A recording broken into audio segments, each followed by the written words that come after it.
Hi guys, welcome back to another a chapter a day series. Also the no Wi-Fi chapters. I hope you guys are doing fine and staying alright.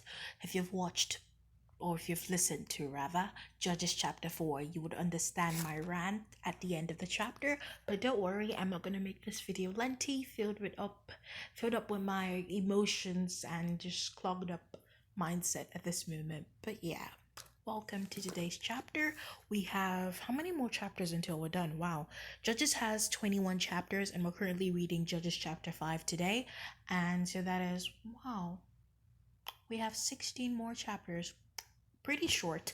And again, sorry for the background. My internet isn't working, so I can't really go onto the chapter day website offline or online. It's a complete mess, but I just wanted to be able to do a chapter a day because I just felt worthless since I had not done it for 5 days. So here I am. Okay, so today's chapter we're reading Judges chapter 5, and this is 31 verses, which is pretty long, but it's a very interesting chapter. So previously on Judges, we talked about the Israelites being in captivity with the king of Jabin, who is not the king of Jabin, King Jabin, who is the king of Canaan. So they were in slavery and captivity under him because they had taken God's mercies for granted so many times. Now, Deborah is going to come up. She's a priestess. I don't know if that's how they pronounce it. I feel weird saying it like that, but Deborah comes up to help them come out of Caesarea. Now, this chapter we talk about Caesarea was a military commander of Canaanite army for King Jabin. So now I was saying Caesarea like it's a place. Caesarea is a military commander. So it's not a place, it's a person. And Caesarea was keeping the Israelites in captivity. He was kind of like the person watching the Israelites, not like he was 24 hours looking at them, but he was in charge of them. So Deborah is going to help them get out of Caesaria's captivity because he's the one keeping them. Now, he was keeping the Israelites there, but Jehiel killed him. Jehiel, I don't know if that's how they pronounce her name. I feel so bad for pronouncing her name like that, but she's one of the great women of the Bible. She killed Sisera. And to save the Israelites, she killed him. Deborah was the prophetess that was kind of the successor of Joshua. She was kind of the successor for Joshua. Of course, there were other people who rose up after Joshua. There was Judges, there was Ehud, there was Gideon, I think. All the other people kind of rose up after Joshua. Gideon is later on in the chapter, or is it in the early chapters? Wait, I'm currently flipping my Bible to see. No, Gideon was in Joshua. Why do I think of the name Gideon? I think I've read something about Gideon, that's why. No, I think someone about Gideon. Gideon has risen up. Yeah, but there's some other people, minor people, that rose up after Joshua, but she was kind of like that major successor after Joshua, Deborah. And now Jehiel has killed Caesarea, and Barak, who was a judge, he was a military personnel that God assigned for the Israelites once they entered the land of Canaan. So Barak and Deborah and Jehiel are helping the Israelites come out of the captivity of Caesarea. So that's basically what this chapter is talking about. It's really amazing if you actually read it word to word. It's filled with so many stories and all that beautiful stuff.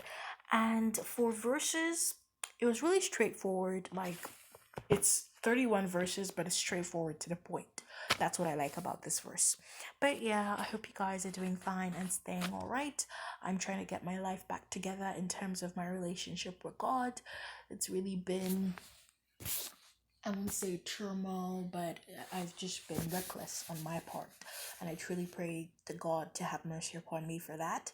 And I'm telling you guys this because I want you all to understand that in the process of building a journey with God, you tend to, or let me use the word we, tend to sometimes slide away, swift away. It be the lust or temptations we get from the earth or circular things.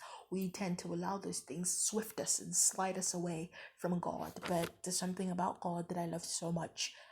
Whether you are sliding away from him, if you come back to him wholesomely and cry unto him to have mercy upon you, he will open his hands widely and accept you.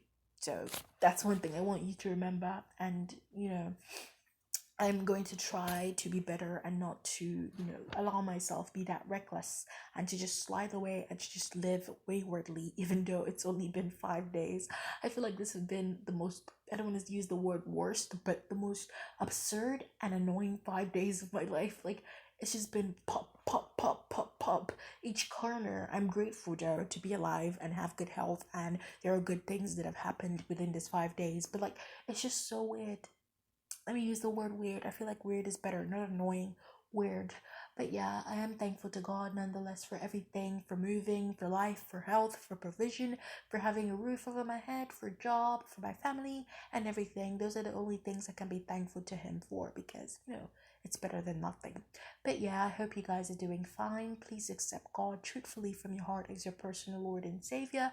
And in the next chapter, I'll probably talk about faith, because I wanted to talk about that because it's something that was really highly enhanced during this 5 day period of my reckless life, per se. But yeah, that's what's been happening with me. Please accept God truthfully as your personal Lord and Savior, and I do pray that He gives us more grace to continue and go on this walk with Him. And yeah, see you guys in the next chapter. Bye.